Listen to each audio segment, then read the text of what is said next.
Hey, what's going on, everyone? This is Dalton at Daltonian95, and today we're taking a look at something a little bit different. As you can see from the title and thumbnail, we're not taking a look at any actual figures. We are taking a look at the collab between Hot Wheels and Transformers, being the Optimus Prime and Bumblebee. Uh, Now, at the time of this, there has been other versions, that have popped up. I haven't seen them in retail. Don't know when they're coming to retail, but there are some kit versions based on movie designs coming out. Now, they did recall the barricade because of the printing on it that said to punish and enslave. I don't know if Mattel didn't want that or if people were complaining about it. I'm not sure. But I do know there is a remold of this Optimus as Ultra Magnus coming, and I assume since this Prime mold still exists, I mean, they could very well do a Nemesis Prime out of it as well, and maybe a Delta Magnus out of Ultra Magnus. So, who knows? With Hot Wheels, it's hard to tell. But figured we'd take a look at these. Now, this Bumblebee is just a standard release. I don't know if it's a chase or what. I do need to pick up another one. This is the only one I've picked up. So I am going to open it up. I know people would probably forget, but I do plan on getting a second one to display on card. But there he is. We got Bumblebee there. Hot Wheels screen time. Number 9 out of 10 for this pack, or this year. I got the Transformers logo up there. On the back, you've got the whole vehicles inspired by popular movies, TV shows, games, and more. So, of course, all the other Hot Wheels info. Is no... Oh, there is a Hasbro logo right there. So licensed by Hasbro. And, of course, Volkswagen, because it is a Volkswagen Beetle.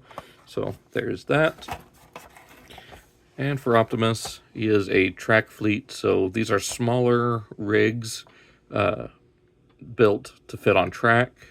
They do have the super rigs, which are larger trucks that come with a little Hot Wheels car. This, unfortunately, is not big enough to open up the whole Hot Wheels car at all. I know some are able to open up, at least, just for display purposes, but this one is not. So, we got some other of the vehicles for the wave.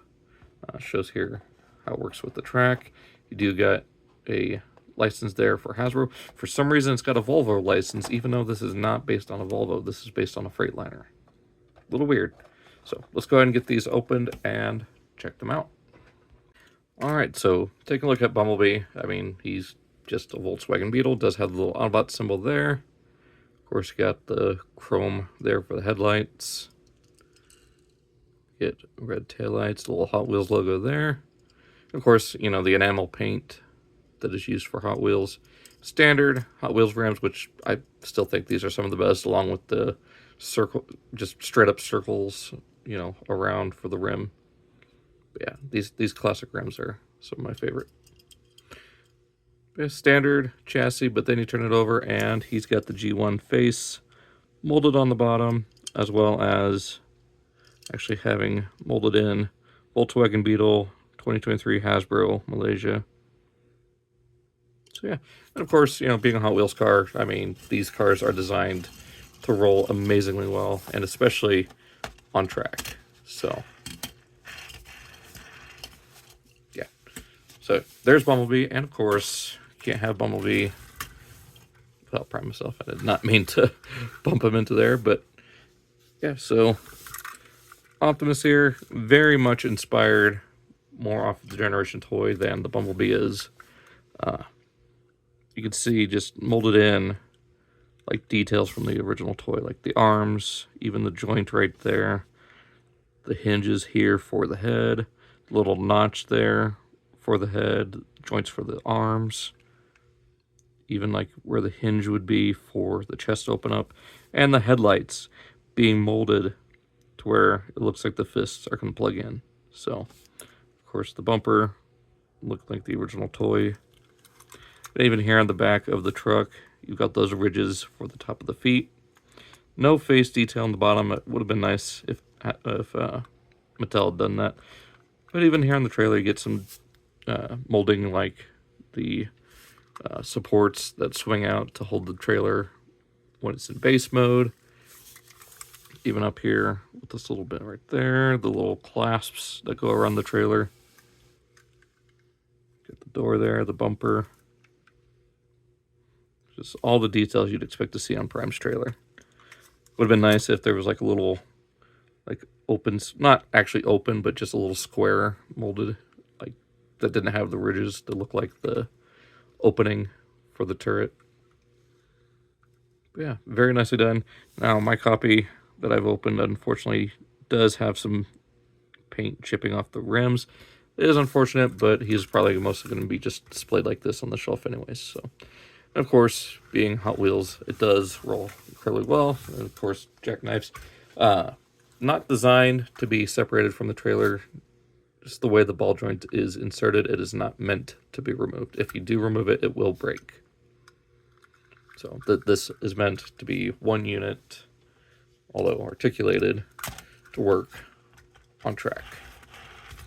And just to kind of bend that up, it does, like, I don't have any curved pieces of track, but it does curve to an extent. I'm sure if I also have like actual curved instead of like ramp pieces, it will turn just fine since it is on a ball joint. So yeah, I mean, not really much else to talk about. Just fun little things that Hasbro and Mattel are doing, especially with this being the 40th anniversary. Hopefully the Ultra Magnus comes out sooner rather than later. But yeah, and I'd love to see more Transformers characters done. I know for those other four, they're doing a Bumblebee, kind of based on the Bumblebee movie. It is a more custom version of the Beetle. There is a Pagani for Stinger, I believe a blue Bugatti for Drift, and the Corvette for Crosshairs. There was supposed to be a Camaro, or not a Camaro, a Mustang for Barricade, but like I said, possibly recalled due to the Punish and the Slave tagline on the rear fender. So, don't know what else they could possibly do. It would have been cool. It would be cool if they do some new molds for like Hot Rod, Cup, maybe RC. Do a Porsche 935. I believe it's a 935. I could be wrong. But whatever the Porsche was for Cliff Jumper, redo the Porsche for Jazz, release another Lancia for Wheeljack. I mean, there's so many others that are already out there that Mattel has that they could do. Even if it is just as simple as changing the molding to have the face on the bottom, and of course having the Autobot symbol. But yeah, it's been a quick little look here at the Hot Wheels collabs that I have for Transformers. So hope you guys enjoyed. Let me know what you think of these crossovers. Are you interested in picking up more of these Hot Wheels Transformers crossover toys or not? Definitely think this is more worth it than the $80 transforming Hot Wheels size Prime, but that's just me. So hope you guys enjoyed. I'm gonna leave this video here. I don't want to make this longer than it needs to be, so hope you guys enjoyed. So long, take care.